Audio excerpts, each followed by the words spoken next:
और कोई साधारण बात नहीं है। 84 लोग तो ऐसे थे जिन्होंने 4000 लोगों के नाम डिलीट कराने की एप्लीकेशन दी, और ये एप्लीकेशन तो उस वक्त की बता रहा हूं जब पहले ही अरविंद केजरीवाल जी की नई दिल्ली कॉन्स्टिट्यूएंसी में 1,48,000 वोटरों में से 42,000 वोटरों के नाम पहले ही काट के उसको 1,06,000 कर चुके थे। पहले ही कटिंग तो कर चुके थे, तो ट्रिमिंग करने दोबारा आए थे। 1,48,000 से मुख्यमंत्री की कॉन्स्टिट्यूएंसी में दिल्ली में इन्होंने वोट काट के 1,06,000 कर दिए थे, मगर तब भी पेट नहीं भरा था। तो उसके बाद दोबारा से 6,100 के करीब और एप्लीकेशन डाली गई कि ये भी काट देते हैं, कहीं बच ना जाए अरविंद केजरीवाल। और करीब 10,500 एप्लीकेशन डाली गई, नए वोट बनवाएंगे आखिरी महीने में। और ऐसे कैसे लोग थे? तरुण कुमार चौटाला 108 लोगों के वोट कटवा रहे थे, उषा देवी 22 लोगों के वोट कटवा रही हैं, राजकुमार 82 लोगों के वोट कटवा रहे हैं। और ये लोग वो हैं जो आके बोले कि हमने तो एप्लीकेशन ही नहीं दी, और चुनाव आयोग को कोई दिलचस्पी नहीं कि इसकी जांच कराए। भाई ये कैसे चल रहा है?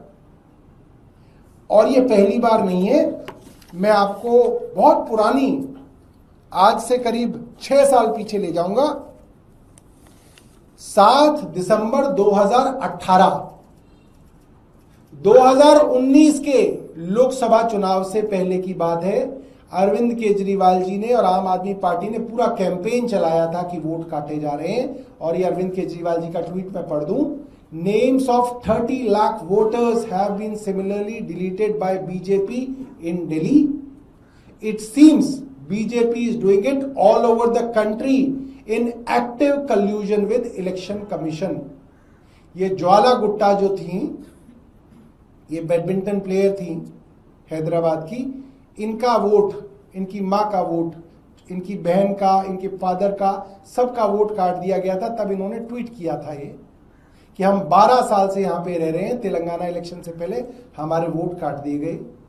आप में से बहुत सारे पत्रकार उस चीज को शायद रिलेट ना कर पाए, मगर जो गरीब लोग मेरी इस प्रेस वार्ता को सुन रहे होंगे उनको ये बात मालूम है कि करीब 2013-14 से ये बात अक्सर चुनाव से पहले देखी जा रही है कि जिस दिन वोटिंग वाला दिन है, गरीब आदमी घर से निकलता है वोट डालने के लिए और वहां पता चलता है उसका वोट ही नहीं है। वो परेशान होकर कभी इस टेबल पे कभी उस टेबल पे घूम रहा होता है और उसका वोट नहीं मिल रहा होता। खास तौर पे गरीब इलाकों के अंदर, जहां पे पूर्वांचली लोग अनऑथराइज कॉलोनी में रहते हैं वहां पर, जहां झुकी झोंपड़ियों के अंदर लोग रहते हैं वहां पर, जहां गांव के अंदर छोटे छोटे कमरों के अंदर लोग रहते हैं वहां पर लोगों के वोट बड़े लेवल पे काटे जाते हैं। और हर वो गरीब आदमी जो मेरी इस प्रेस वार्ता को सुन रहा होगा वो आज जान रहा होगा कि उसका वोट कैसे काटा जा रहा है। वोट बिना वेरिफिकेशन के नहीं काटा जा सकता। अगर एप्लीकेशन आएगी तो बीएलओ की ड्यूटी है कि वो जाके वहां पे वेरीफाई करेगा कि आदमी यहाँ रहता है नहीं रहता है, और जब वेरीफाई हो जाएगा तब वोट काटे जाएंगे। मगर इस पिछले 10-11 सालों के अंदर बिना वेरिफिकेशन के फर्जी एप्लीकेशनों की बिना पर लाखों वोटों को काटने का काम पूरे देश में किया गया। राहुल गांधी जी ने आज प्रेस वार्ता की है।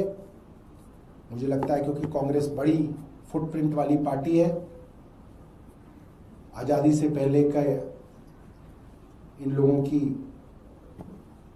देश के अंदर फुटप्रिंट्स हैं, बड़ा इकोसिस्टम है, अपनी बात को कहते हैं तो ज़्यादा लोगों तक पहुंचा पाते हैं।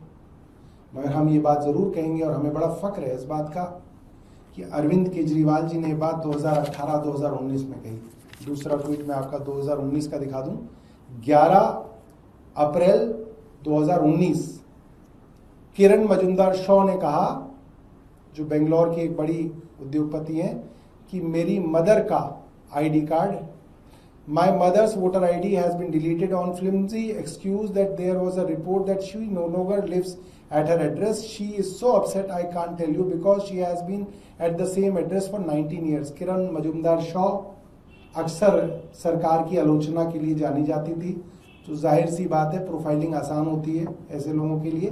तो उस पर अरविंद केजरीवाल जी ने कोट करके कहा था, reports are coming from across the India that votes are being deleted, have been deleted on unprecedented scale 11 April 2019।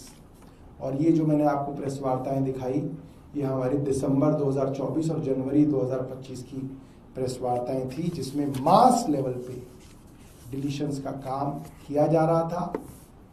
Election commission ने उसके बाद कोई जांच नहीं कराई, ना कोई जांच कराने की जो है कोशिश की। इससे साफ पता चलता है इलेक्शन कमीशन पूरी तरीके से कल्यूजन में सरकार के साथ मिलके काम कर रहा है।